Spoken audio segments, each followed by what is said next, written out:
In a league where every moment matters, careers can change overnight. One bad decision, not acting fast enough to demand out of a losing franchise, will only make one's greatness irrelevant and quickly forgotten.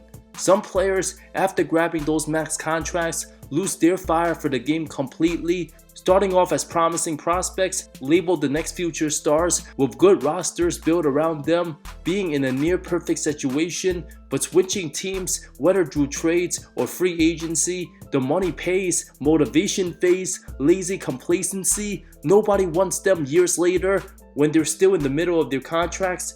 These players' reputations tarnished, had all the potential to dominate the game but couldn't rise to the challenge, instead settled for mediocrity and forever scrutiny. Starting with Kyle Kuzma of the Washington Wizards, once upon a time one of the most talked about non-All-Stars, starting out his career with the Lakers alongside Lonzo Ball, the then 22-year-old already developed, instantly contributed to a rebuilding big market, plus the extra hype playing for the Lakers, had many believing he was destined in becoming a future All-Star. Off the bat, put up over 16 and 6, tied for team's #1 in scoring, alongside Julius Randle. His efficiency numbers weren't far behind 19-year-old Jason Tatum. Some dared to insert Kuz's name with those outlandish comparisons. Able to play freely and make mistakes, we all saw what he was truly made of after LeBron announced his decision to sign with the Lakers. Kuz didn't improve, still inefficient, but became the team's second leading scorer behind Bron his second season.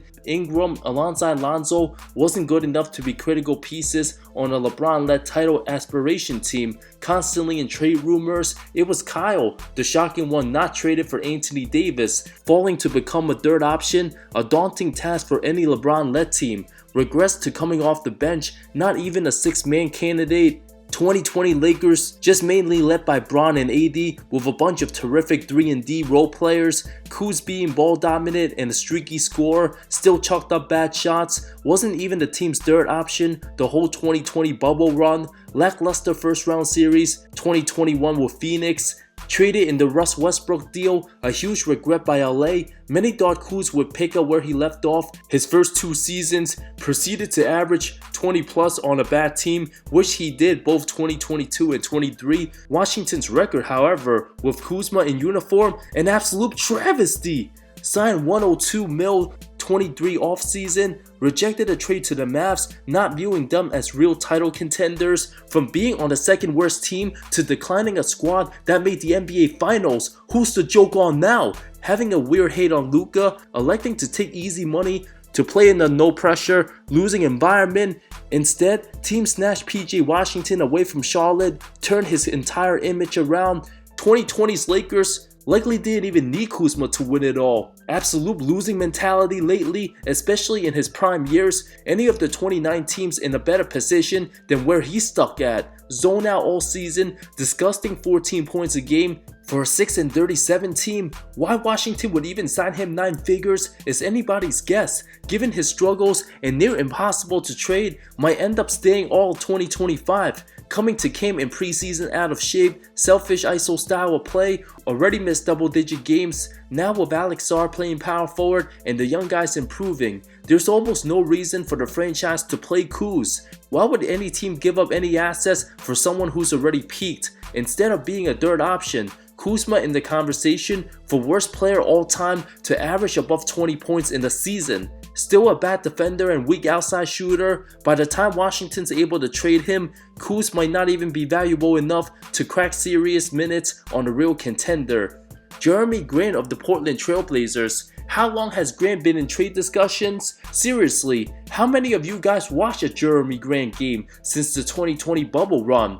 Back then, he was 26, entering his prime, now approaching 31, clearly wasted his peak seasons chasing the bag rather than chasing wins. After his breakout bubble performance with Denver, secured a 3-year $60 million sign and trade deal with the Pistons, wanted a bigger role, became a first option on a 20-win team. The move came at a cost of his defensive impact, and let's not forget, he could have stayed in Denver, helped Jokic win a title instead of watching Michael Porter fulfill his shoes. Fast forward to Portland, thanks to Clutch Sports' Rich Paul, Grant landed a ridiculous 5-year, $160 million deal, despite never proving he can carry a team to succeed as a first or second option. As Dame Lillard's supposed number 2, Portland won 33 games, missed the playoffs entirely. Now, he's stuck on a rebuilding squad, a highly compensated role player with some key skill sets that intrigues teams but terrifies them with the second apron. Almost 6'8",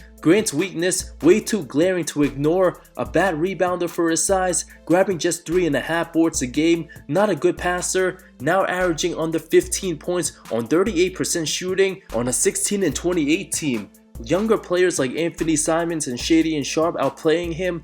It's hard to see how Grant escapes his situation. This the second time he willingly signed with a bad team, proving twice that winning on a contender isn't his priority. It's all about money, shots, and avoiding pressure. By 2028, Grant will be 33 with a player option, already had his moments, but beyond a couple game winners, nothing memorable. Whether he's regressed like Kuzma or just doesn't care at all, Grant's guaranteed money, not helping to lead the young guys. If he were 2-3 years younger or making $6 to $8 million less annually, plenty of teams would have given up a first round pick for him already. But after years of playing his way with diminished defense and now a fading offensive impact, can we really trust Grant in becoming a reliable 3-and-D option on a contender?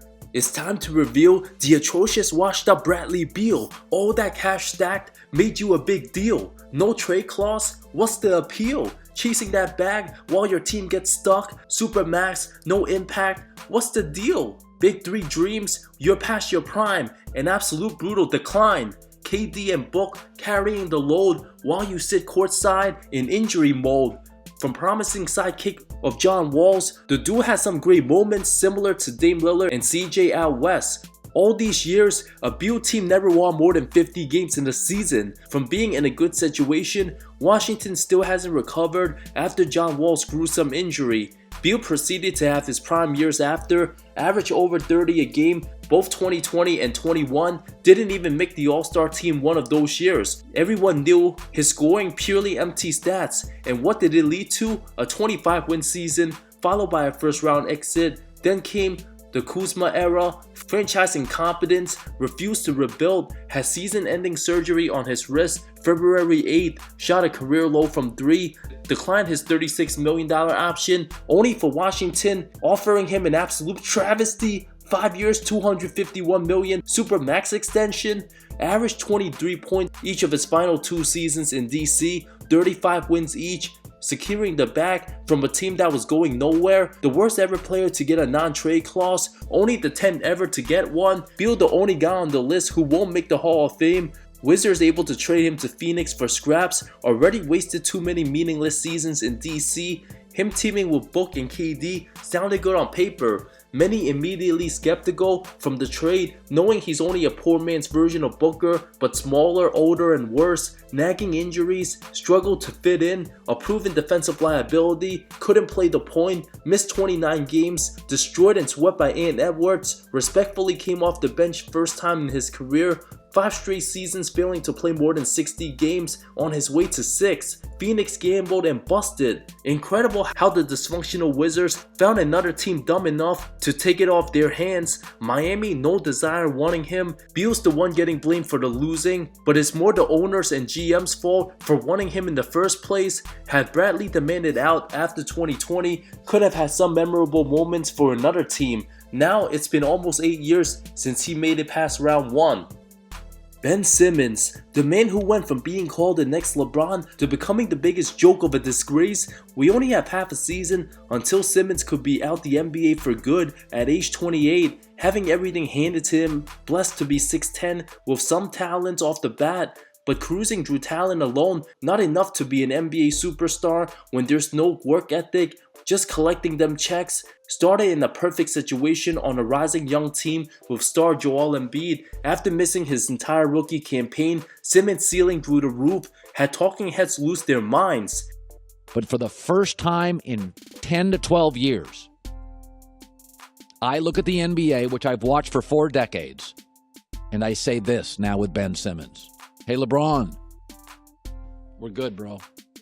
When I watch Ben Simmons play, it is just a gut feeling That is something between LeBron and Magic.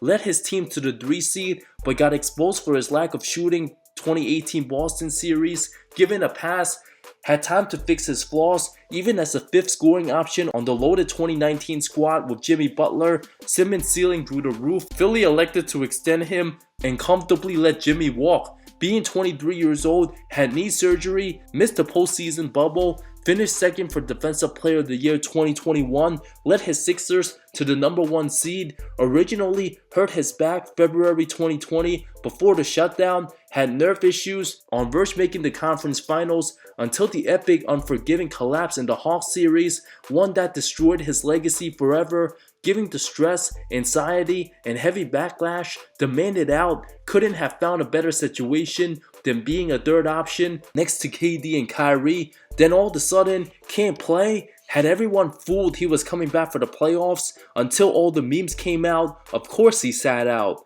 Already tarnished his reputation, citing mental health excuses, became an absolute shell of himself, still refused to shoot. His playmaking don't matter since everyone knows he ain't gonna shoot the ball. Had his chances to redeem his career, 57 combined games last 2 seasons.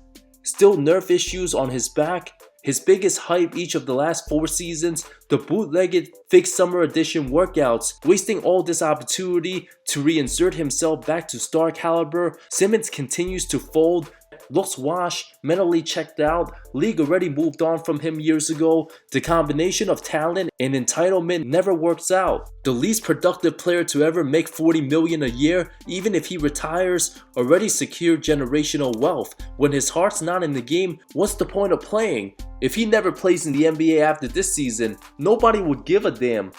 Anything more than a vet minimum signing would be an absolute travesty for whichever team does that. Zion Williamson, the guy who's supposed to be the future face of the league, considered once in a generational type one and done prospect, him and Ben Simmons fighting for the biggest letdown this era, had everything going for him, but when hype and potential don't meet expectations, one becomes the biggest laughingstock and an afterthought. Being an athletic freak of nature, Zion already made up his mind the moment he knew he was going to New Orleans. Family members even wanting him out of NOLA.